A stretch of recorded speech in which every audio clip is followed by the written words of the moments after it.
ओम शांति। 2 जनवरी 2023 के ईश्वरीय महावाक्य। पहले सुनते हैं मुरली के मुख्य पॉइंट्स। बाबा ने कहा, मैं एक ही बार संगम पर आता हूँ। मेरे वर्षे से यह भारत एकदम स्वर्ग बन जाता है। अगर तुम सौभाग्यशाली बनना चाहते हो तो पवित्र बनो। प्रतिज्ञा करो, बाबा हम पवित्र बन आपसे पूरा वर्षा जरूर लेंगे। अब तुम्हें राजाई प्राप्त करने के लिए इन 5 विकारों का संन्यास करना है।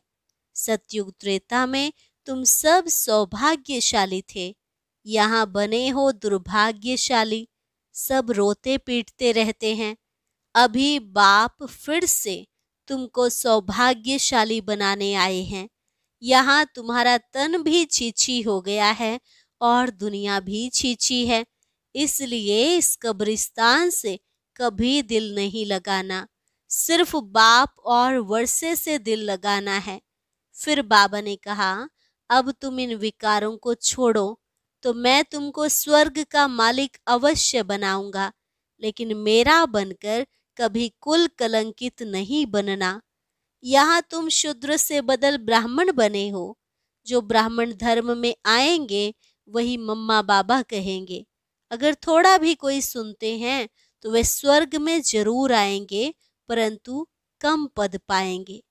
और लास्ट में बाबा ने कहा, तुम जितना जितना पवित्र बनेंगे, अंधों की लाठी बनेंगे, उतनी प्राइज भी अच्छी मिलेगी। लेकिन प्रतिज्ञा कर, बार बार माया से हार नहीं खानी।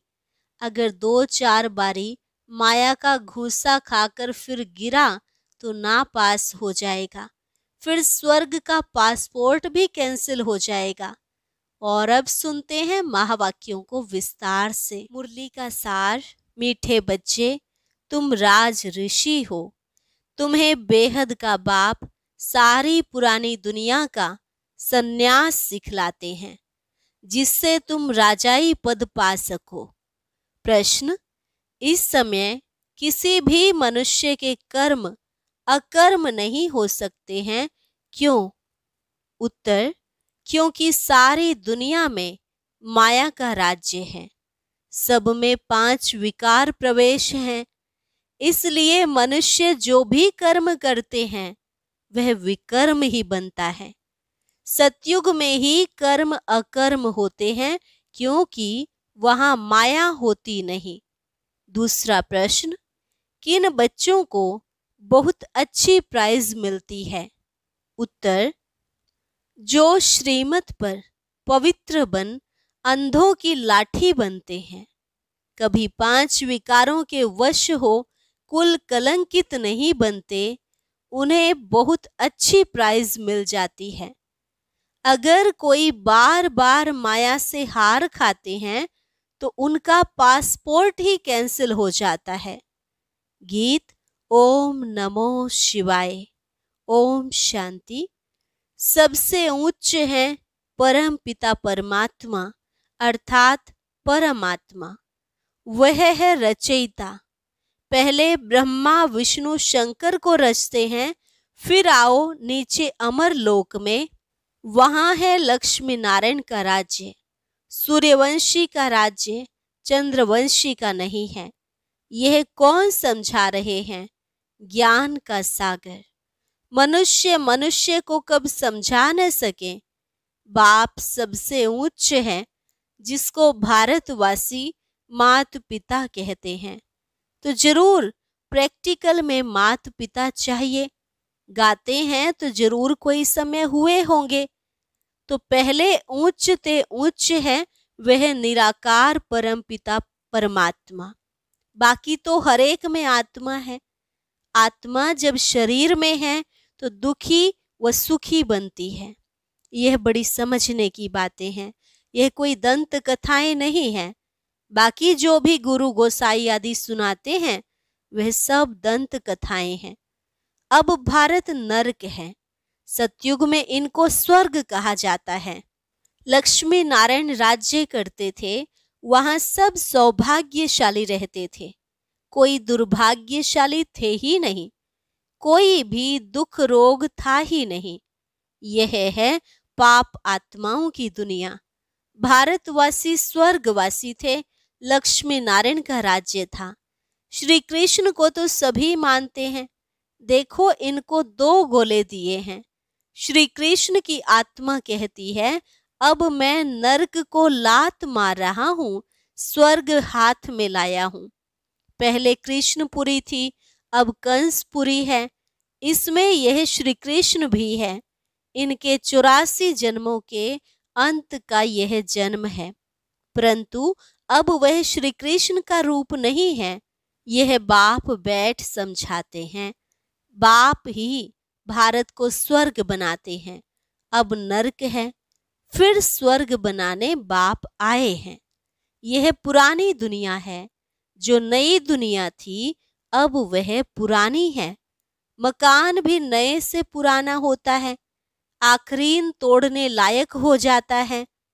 अब बाप कहते हैं, मैं बच्चों को स्वर्गवासी बनाने राजयोग सिखाता हूँ। तुम हो राज ऋषि। राजाई प्राप्त करने के लिए तुम सन्यास करते हो विकारों का। वह हद के सन्यासी घर बार छोड़ जंगल में चले जाते हैं, परंतु हैं फिर भी पुरानी दुनिया में। बेहद का बाप तुमको नरक का सन्यास कराते हैं और स्वर्ग का साक्षात्कार कराते हैं। बाप कहते हैं, मैं आया हूं तुमको ले जाने। बाप सभी को कहते हैं, तुम अपने जन्मों को नहीं जानते हो।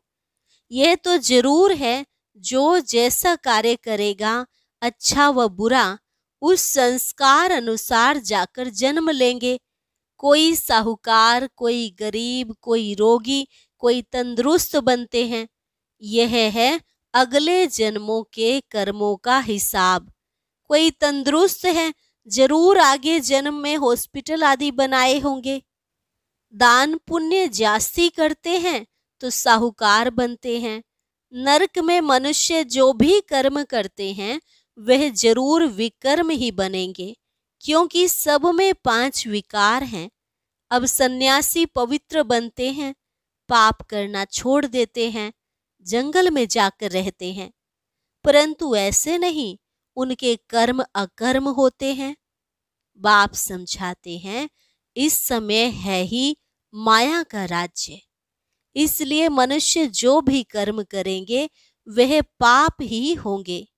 सतयुग त्रेता में माया होती नहीं, इसलिए कभी विकर्म नहीं बनते, न दुख होगा। इस समय एक तो है रावण की जंजीरें, फिर भक्ति मार्ग की जंजीरें। जन्म जन्मांतर धक्के खाते आए हैं।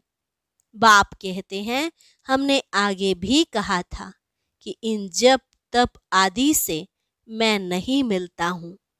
मैं आता ही तब हूँ जब भक्ति का अंत होता है। भक्ति शुरू होती है द्वापर से।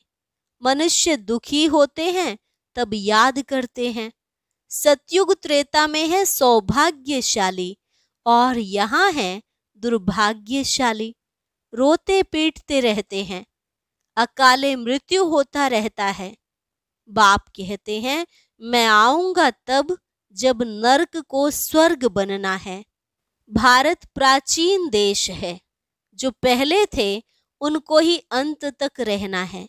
84 का चक्र गाया जाता है। गवर्नमेंट जो त्रिमूर्ति बनाती है, उनमें होना चाहिए ब्रह्मा विष्णु शंकर, परंतु जानवर लगा देते हैं। बाप रचयिता का चित्र है नहीं और नीचे चक्र भी लगाया है।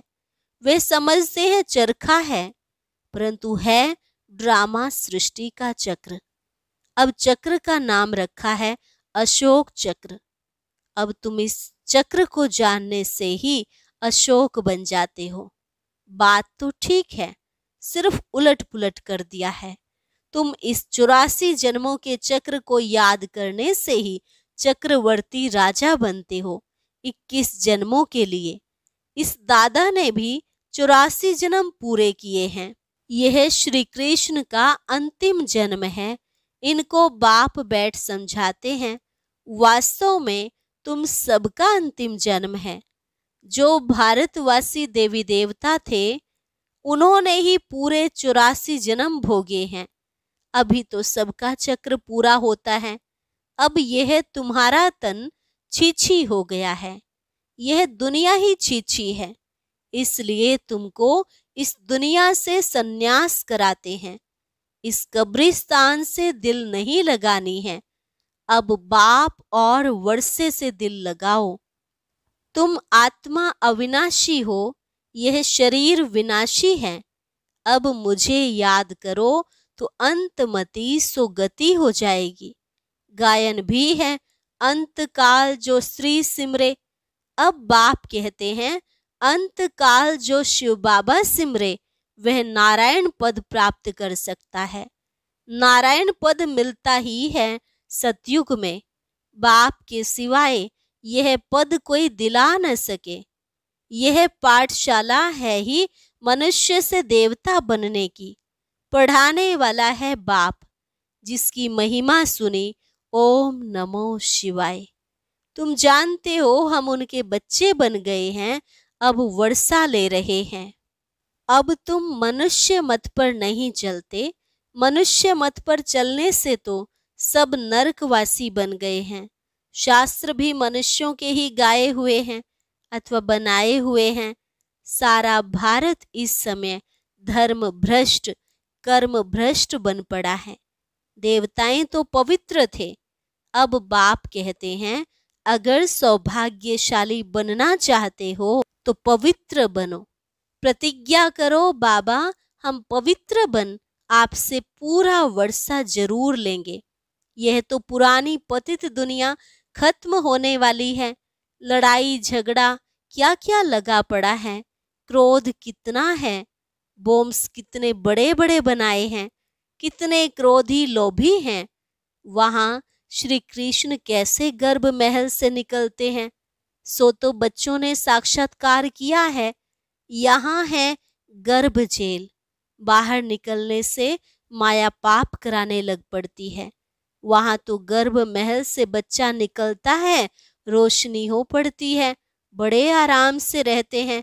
गर्भ से निकला और दासियां उठा लेती, बाजे बजने लग पड़ते। यहाँ वहां में कितना फर्क है। अब तुम बच्चों को 3 धाम समझाए हैं। शांति धाम से ही आत्माएं आती हैं। आत्मा तो स्टार के मिसल है जो भ्रिकुटी के बीच में रहती है। आत्मा में 84 जन्मों का अविनाशी रिकॉर्ड भरा हुआ है। ना ड्रामा कभी विनाश होता, ना एक्ट बदली हो सकती। यह भी वंडर है। कितनी छोटी आत्मा में 84 जन्मों का पार्ट बिल्कुल एक्यूरेट भरा हुआ है। यह कभी पुराना नहीं होता, नित्य नया है। हूबहू आत्मा फिर से अपना वही पाठ शुरू करती है। अब तुम बच्चे आत्मा सो परमात्मा नहीं कह सकते। हम सो का अर्थ बाप ही यथार्थ रीति समझाते हैं। वे तो उल्टा अर्थ बना देते। या तो कहते अहम ब्रह्मास्मि, हम परमात्मा हैं, माया को रचने वाले। अब वास्तव में माया को रचा नहीं जाता। माया है 5 विकार। वह बाप माया को नहीं रचते। बाप तो नई सृष्टि रचते हैं। मैं सृष्टि रचता हूँ यह और कोई कह नहीं सकते। बेहद का बाप एक ही है। ओम का अर्थ भी बच्चों को समझाया गया है। आत्मा है ही शांत स्वरूप, शांति धाम में रहती है। परंतु बाप है ज्ञान का सागर, आनंद का सागर। आत्मा की यह महिमा नहीं गाएंगे। हाँ, आत्मा में नॉलेज आती है। बाप कहते हैं मैं एक ही बार आता हूँ, मुझे वर्षा भी जरूर देना पड़े।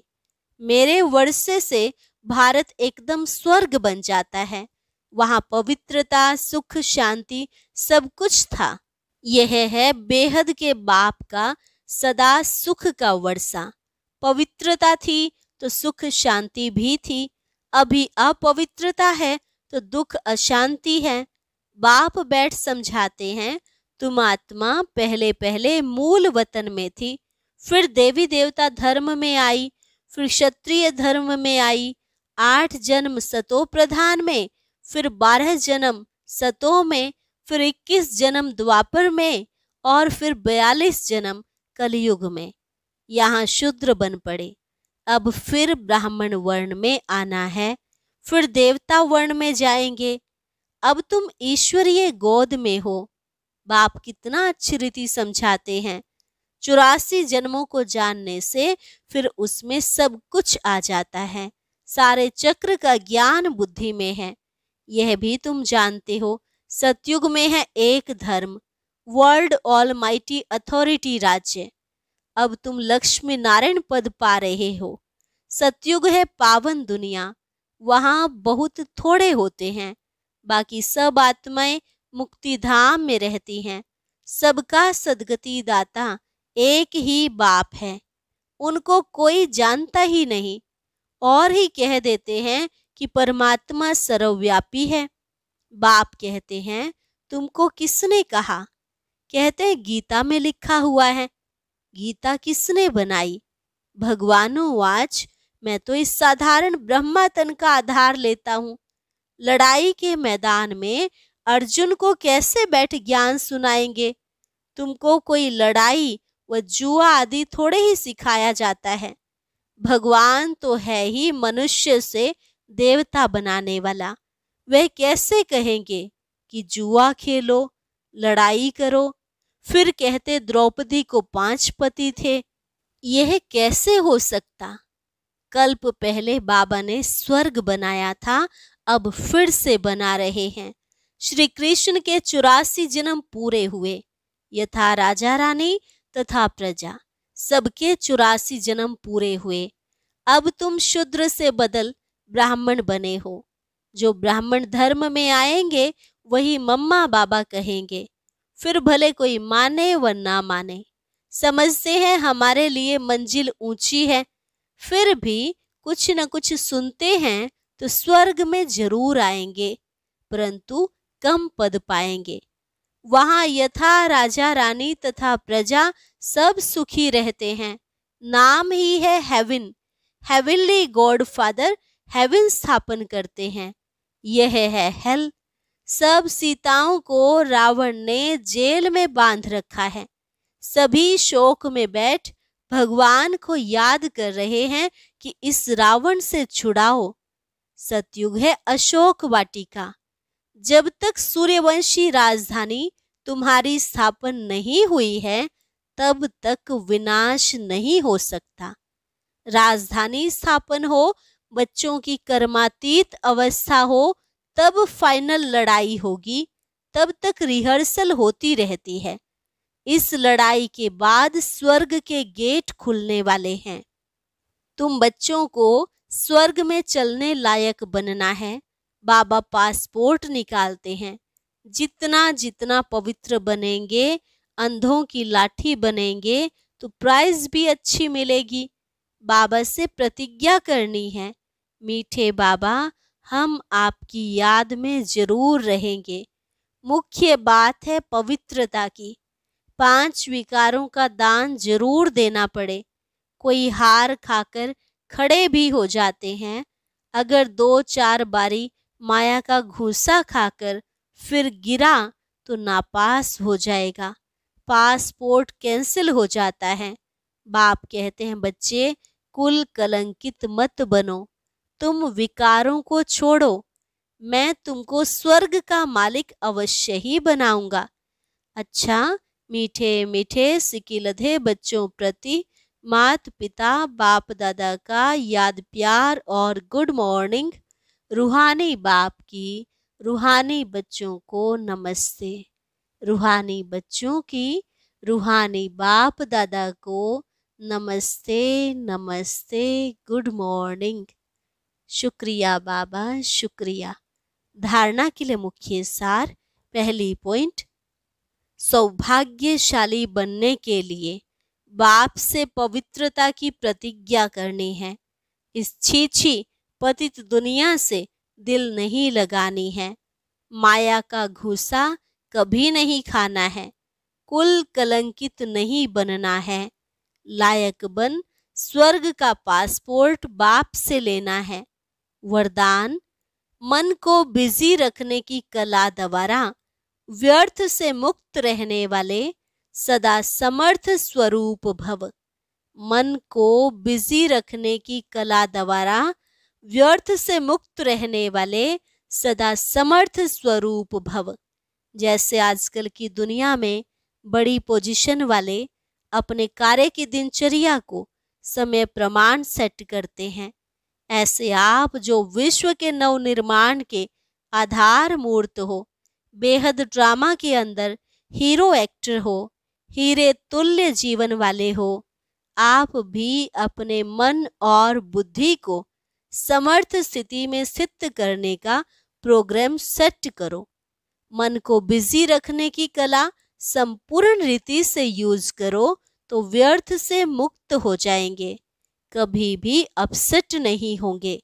स्लोगन, ड्रामा के हर दृश्य को देख हर्षित रहो तो कभी अच्छे बुरे की आकर्षण में नहीं आएंगे। ड्रामा के हर दृश्य को देख हर्षित रहो तो कभी अच्छे बुरे की आकर्षण में नहीं आएंगे। अच्छा, और अब यह एक बहुत अच्छी वीडियो भी जरूर देखें।